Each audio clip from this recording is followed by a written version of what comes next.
Welcome to All Things Greater Burlington, where you will hear from the movers, shakers, and changemakers that are moving Greater Burlington forward. Here is your host, Stephen Brody. Welcome to All Things Greater Burlington.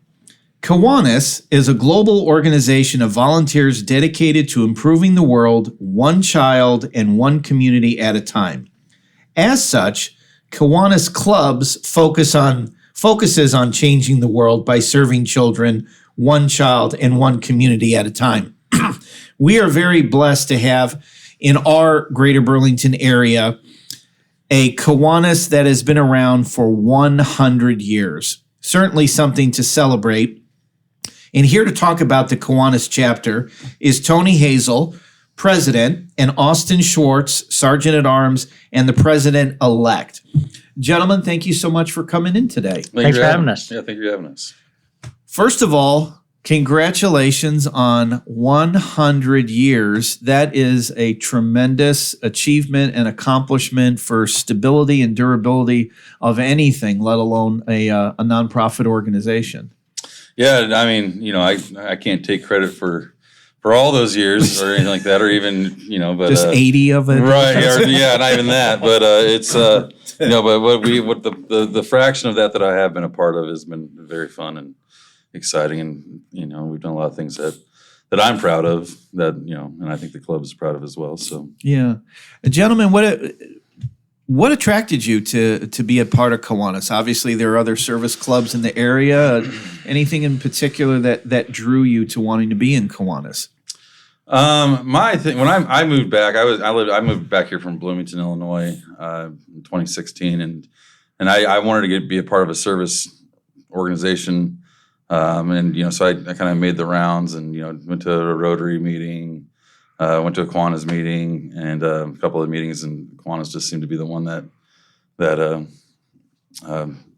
I felt kind of aligned with what I was doing, and the meetings our first couple meetings I went to, it seemed like those guys knew how to have a good time, and so it was it just seemed like the right place for me. So I'm glad that I'm there. Thanks, Austin, Tony. Yeah, Austin, how about yourself? Yeah, pretty similar to Tony. I've been to a couple of different service organizations meetings and participated or just to see what the meeting was like. On the other side of it is that I think Kiwanis makes a huge impact in the community.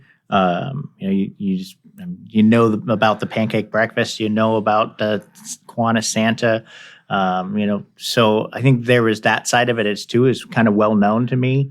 And then on the other side of it, we have a good time at our meetings. That's for sure. Where do your meetings take place? They're at the Burlington Golf Club at noon on Thursdays. Okay. And typically, for those who don't know, what will happen at a Kiwanis meeting?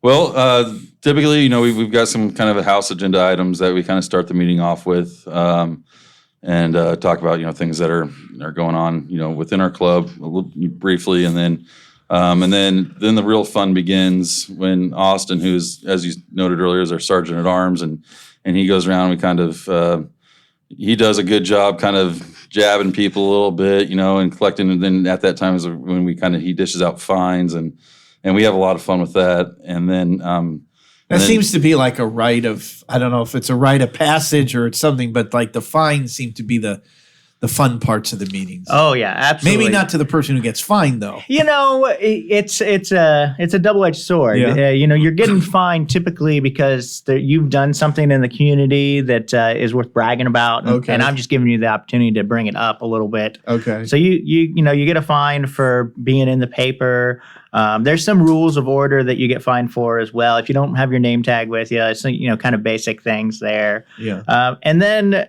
because, as a Sergeant-at-Arms, I have all the power, I'll fine you for anything I want to as well. And so that's where it gets fun, Do you meet with the treasurer beforehand and you find out that you're kind of slow 1 month, so you got to pick up the slack? Maybe sort of. We've got a budget line that the sergeant's fines are designed to fulfill to a certain sense, but no hard and fast rule on it. But the time that the fines occur when a member comes up to me and say, "Hey, I haven't noticed as many fines," and well, we're going to take care of that real quick. Yeah. Thank you for volunteering. Exactly. The easiest way to get picked on by the sergeant at arms is to bring up something to him. So sometimes it's good to be quiet. Yeah, they are. And Austin, have you been a part of Kiwanis for a while? I have about 10 years, I think Okay. it is now. Yeah. So I started as a member of Kiwanis. I was voluntold. My wife was a member. Okay. And then she would volunteer me to help with one activity or another. Tony's wife knows a lot about getting voluntold for things. I think. Yep. She gets voluntold a lot. And then once I just enjoyed it once I got in volunteering with everyone and became a member and kind of stuck with it here for quite a while. Yeah. It's I kind of, on that telling your spouse or whoever to, to help participate in some of those events that we do. It's kind of funny how it works out because, I remember at the beginning, I think it was the shopping spree. We do a shopping spree at Target, which I'm sure we'll talk about maybe a little bit more later. But that was the first one that I had my wife join us on, or that she was voluntold to do. And she was she was really apprehensive about it at the first. She's like, "Are you serious? I don't want to go do this stuff. Are you like, come on?" And then it's at that shopping spree. You take a child around the store, and then you get a set amount of money to spend with that child, and it's a very touching experience. And then she left with tears in her eyes on that one, and ever since then she really enjoys helping out. She has a lot of fun coming with us to help out on those. So she was glad to be voluntold on that. She was, yeah. Now it's not so much telling her, I guess maybe informing her that that's going on. Volun reminding. Yeah. So she's all on board. She's practically a member at this point. There's a number of things she's participated in. Yeah, she's always there. Well, we can continue to pull on that thread for that event you're talking about. How are the children identified to be included in that program?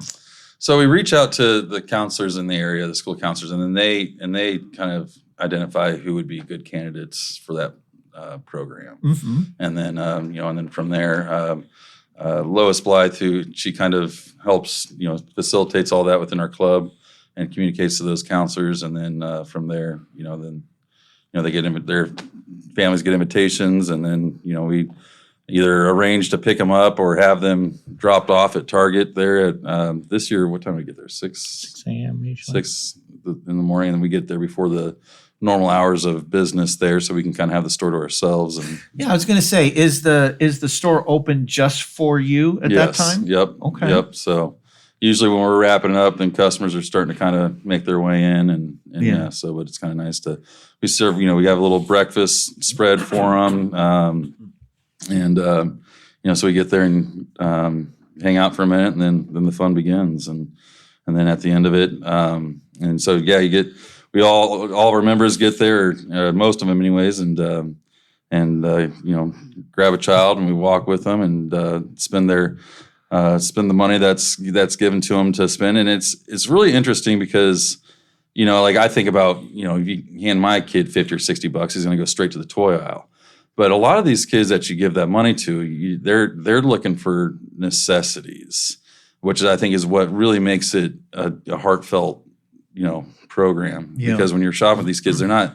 A lot of times they're not. I mean, they end up in the toy aisle. Don't get me wrong, but they start by looking at for socks and shoes or things that like their brothers or sisters, like things that like a lot of kids would probably take for granted, and that's kind of the first things they start looking for. And it's just, but that's the kind of thing that makes it kind of, like I said, tugs on your heartstrings. And then we have a wrapping station so they can wrap gifts that they gotten for their families, and then send them on their way. So yeah. I thought I heard when you came and spoke at the leadership class earlier this year, didn't you mention also that what is touching is the children aren't always thinking about themselves, but they're thinking of others. Very much so. And they sometimes are there like, oh, I want to go get something for my mom, or I want to get something for my brother or sister. Right. Yeah. No, it's very much that way. You know, and a lot of times towards the end of it, you know, they got $5 or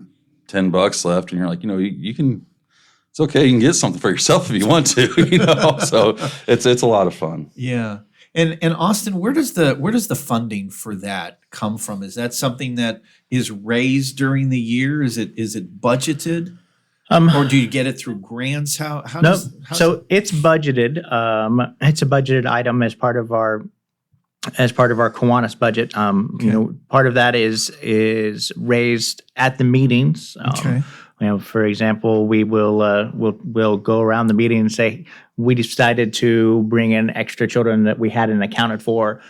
Is there anyone that would be willing to support or sponsor, you know, additional children and gather sponsorships? And we've never had any problem gathering that at the club. In addition to that, of course, we have the Pancake Breakfast fundraiser that we just had in the end of May. And we hold every year, and that's our largest fundraiser of the year. And it brings in a substantial amount of the money that we contribute back out into the community. Yeah. Is coming really from that one fundraiser. Yeah, and you definitely get a lot of attention for the Pancake Breakfast. You get a lot of folks helping out and attending. Is there something that you focus on each year when it comes to the Pancake Breakfast that, you know, the funds raised this year we hope to use for this? Or is it typically whatever we raise goes into like a general fund, and then we will pick and choose where to use it? You know, sort of a combination of both, Steve. Okay. It kind of depends on what's happening, like in the community, where there's a need that we see. Yeah. Whereas a club, we will address it. It goes into a general donation fund of money that we plan on spending as a club into the community. But you know, there's always that extra motivation if we can tie it to what we refer to as a big ask. Most recently, we have been asked and are proud to be supporting the Dankworth Park playground equipment that's being installed. And our club is going to be contributing $15,000 a year for the next 5 years to that, for a tune of $75,000. And so that was our big focus this year, heading into our fundraising campaign, i.e. the Pancake Breakfast, was just to make sure the club was behind it, because we knew there was something important at the other end of it. Yeah. And Tony, I know that, you know, at the time that we're recording this, the Pancake Breakfast for this year has already taken place. So it's got to be relatively fresh in your mind. How big was it this year? Oh, this year was a great year for the Pancake Breakfast, and it exceeded, I think, all of our expectations as far as what you know, it would produce. We had in the past we've done the Pancake Breakfast, and then we did the Shamrock Shuffle, and then you know, which are two very labor-intensive fundraising projects. And one would be, you know, on St. Patrick's Day, and the other one would then come around on Memorial Day, and so they're just kind of really back to back. And it was a challenge to be able to provide the manpower for both of those, and not to, you know, and everything that goes with that as far as organizing and everything like that. It was a challenge. It was a very successful event, but then the Burlington Police Department started looking for an opportunity for a fundraiser as well. So the last year was the last year that we did the Shamrock Shuffle. Okay. And then the police department has since taken that over, which I think is great, that you know, fundraiser is still going on and that it's still in our community. But so going into this year, you know, we were like, okay, what are we going to do? Like, because we're going to be short. You know, we're not going to have the funds that we've been used to, because we don't have that thing anymore. So we're thinking, okay, do we start another fundraising project?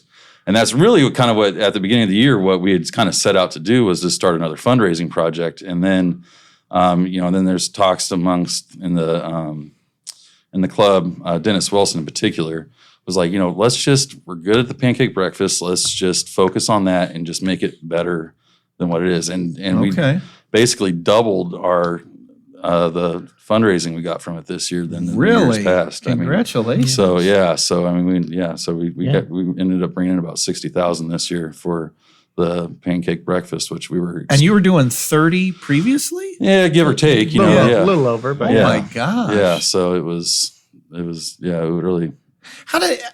And it might be a silly question, but do you get folks that not only they're paying to come to the breakfast, but then they also give you an additional donation when they're there? You'll see that. It's not probably as prevalent. But a little bit, not much. You'll see that. A lot of people view their ticket as their donation. Sure. And so a lot of them contribute in that way. Which this year we tried to increase the opportunities for people when they were there at the event to donate more or to participate more. We introduced a raffle this year and had some success with that. It was very successful. And then a lot of, from a club perspective, our members, not only do they donate time, but they also help to offset the costs of the event. So we do what we refer to as hog sponsorships within the club, in which people donate $50 or $100 toward the cost of our most expensive product, which is the sausage that we produce, because we use a whole hog sausage. And then, with serving that, there's a lot of cost that goes along with that. And we try to offset that and the expenses of the event as much as possible. And, our former president, and George Rinker, he always says we're a well-greased machine, and I think that is true. We know how to carry out some pancakes. Yes, we do. We've gotten quite good at it. Well, to go from 30 to 60,000 in revenue is outstanding. We got a lot more aggressive with our sponsorships this year, which accounted for a large chunk of that. And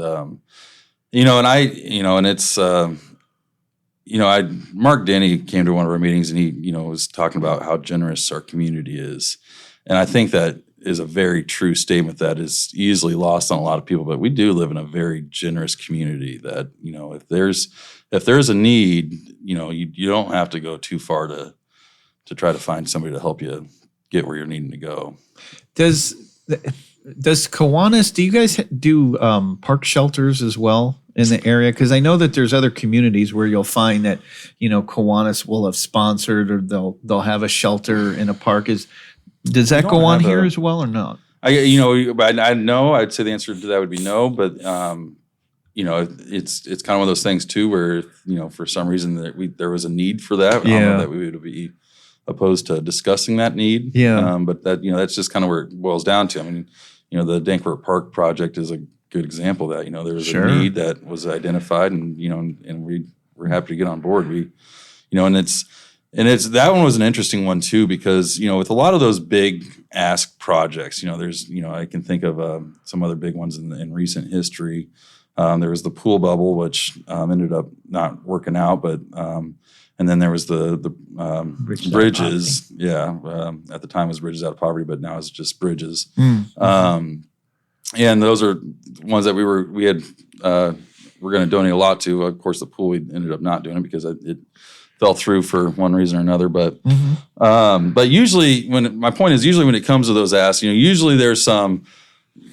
You'll run into some apprehension, amongst the members, and so it was really the Dankworth Park project one was pretty incredible though, because that was one where we didn't have one member that it was 100% unanimous. Yes, let's do this. Let's support this project. So. Yeah, well, it's been in the works for quite some time, and they're getting so close to meeting their goal. Right. Yeah. To get to it, sure. So. Now, do either of you know much about the history of the Kiwanis chapter here? To be around for 100 years. Austin, do you? Oh, I know some of the history of it. Obviously, where we were founded in 23, in April of 23, there was a gathering of local businessmen down at the Burlington Hotel. Okay. And at that time, I believe it was it Mark Walsh, basically brought to the group to start the club or to open a Kiwanis chapter here. you put that in perspective with the fact that Kiwanis as a organization had actually only been around for a few years prior to that. Okay. Our small community was pretty early in the footsteps of joining in with this, philanthropic. Oh my gosh. Philanthropic. Thank you. Can't talk. Endeavor. Yes. So goes back to the fact that as a community, we like to give back. So Yeah. it actually it was founded as an all men's group originally. So a lot of them have been to a point, and then it was in the 80s here that it actually began to allow women to join. Okay. I think it's a testimony. The first 3 women that joined our club all served as presidents of the club. Okay. Do the women have a different name in Kiwanis? Because I like with Lions, it's Lioness, I know what right? you mean. Yeah, no, they're Kiwanians just the same. Just Kiwanians, just the Yep. same. Okay, very good. Do you have such a thing as a historian in the in your group? We do. Bob Prawl is kind of our he's our official historian. He's got a pretty. It's amazing what that guy can remember. Yeah. But yeah. He can call to memory things pretty quick. Well, and with what you just said, Austin, I would imagine then is this chapter thought of as one of the oldest ones then? If Kiwanis was only around maybe a few years before? I've looked because it was in Rockford, I believe, was the first In our area. Was the first Kiwanis club in the area, and we weren't. It's not a long list before us, but I want to say we're in the first 100. I That's think very impressive. easily we are. Yeah, clubs that Are clubs numbered or chapters? Are they numbered in Kiwanis or no? if they are, I guess I'm not aware of it. I'm not aware of it either. We're associated by districts, and the districts have numbers, but those really don't have anything to do with founding. Yeah, you're not. We don't identify as club. Club Yeah. 102 or anything like that. But it would sure seem like you said, you've got to be one of the, like you said, maybe one of the first 100. Yeah, I think that's very safe to say. Yeah, That is Yeah, cool. So what else? What else is your focus? You talked about obviously the pancake breakfast and what do you call it again at the end of the year with the kids? children's shopping spree. Children's shopping spree. Are those the two main things, or is there other things that folks would or should know what Kiwanis is working on? We're a fundraising club and a service organization. So, that's, the Pancake Breakfast is hands down our biggest fundraising project. Yeah. As far as, things that we serve, as far as service projects, one of the fun ones this year that we've been doing is the pancakes at the schools. And we'll be invited to schools to cook breakfast for the students to celebrate, a milestone or another, whether it be, all the kids are awarded for, might be rewarded for good behavior, and so they come down and they get a pancake breakfast, to start the day. So you're the designated pancake breakfast entity. Yes, that seems to be kind of the role that we have taken, and we are happy to take that role. We also sponsor bicycle helmets for the National Night Out event. Oh, very good. And then our club members help to size and hand out those helmets. I think, do I recall that we did 200 last year?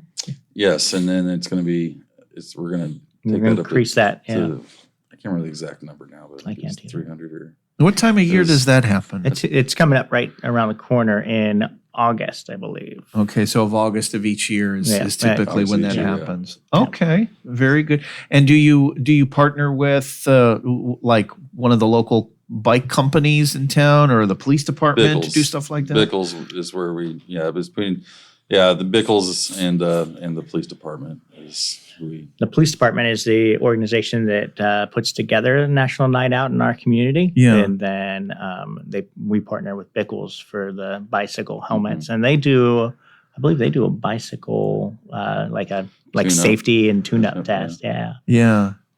And so how does that work then? Is it the same thing where are there children that are identified for that, or is that just open to the public that anyone who would like to come, there's that opportunity to do so? And that one is open to the public. people that bring their kids down to the event, they'll get sized and tried on right there. Okay. How long are your terms? Because you're president, Tony. Austin, you are president-elect. So how long 1 year. do you, just 1 year? Yep. So and that runs from October, October to October. So Okay. And Austin, do you have any plans watching Tony in his tenure, or how you're going to improve upon that when you become president?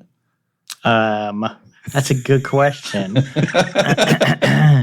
all these things that I'm like, I should have done that. He's not going to tell me now.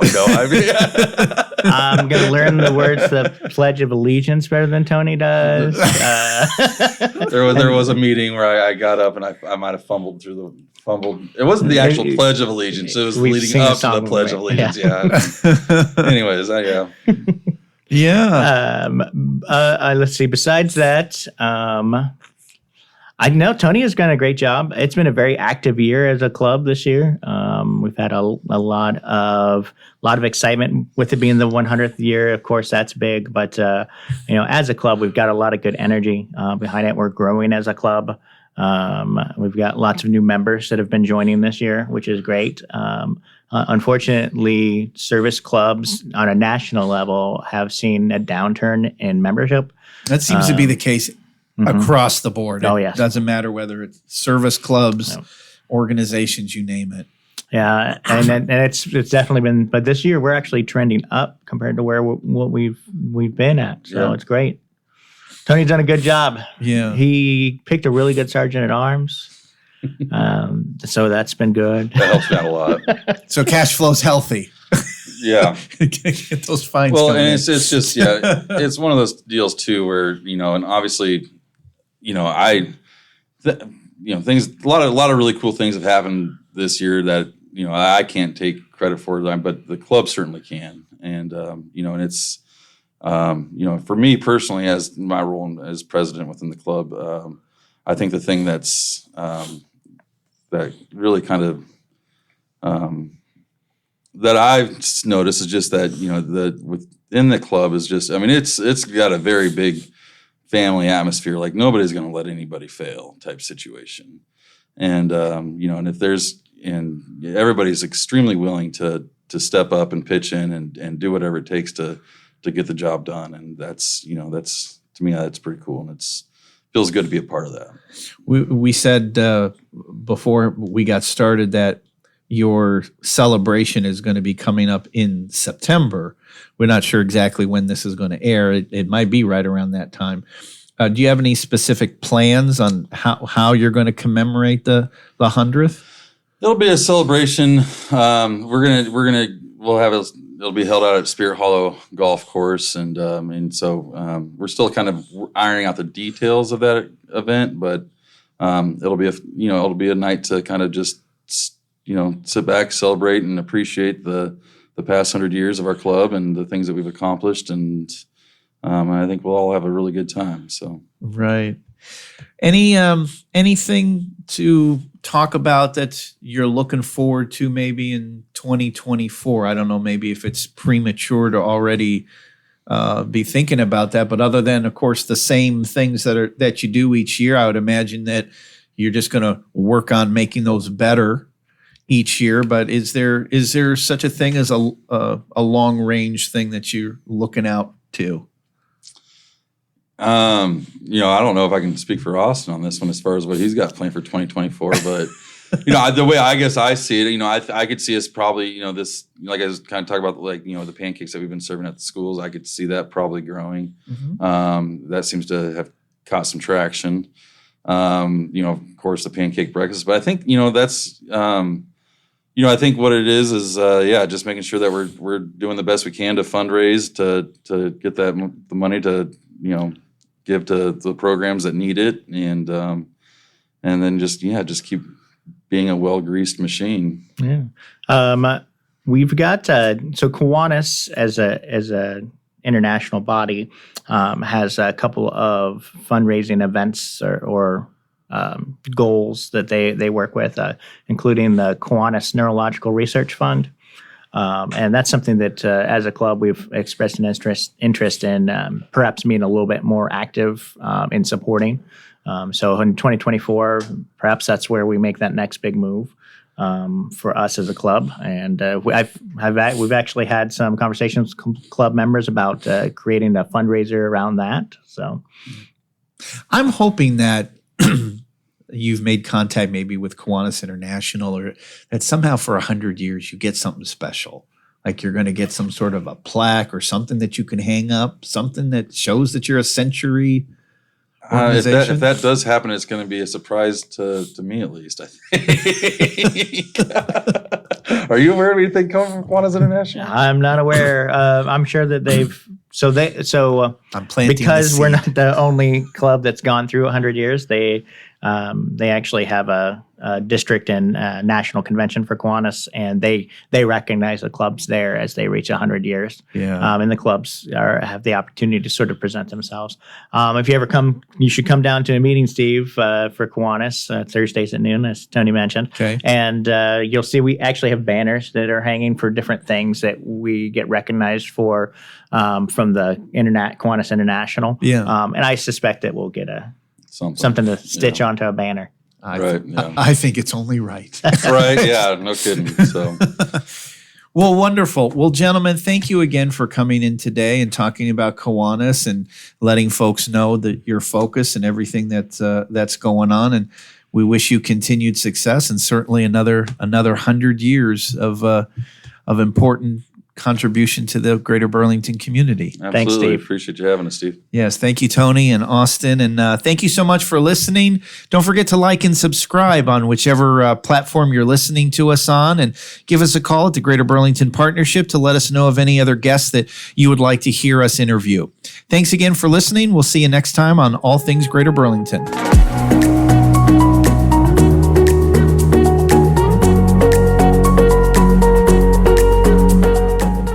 Been listening to All Things Greater Burlington with Stephen Brody.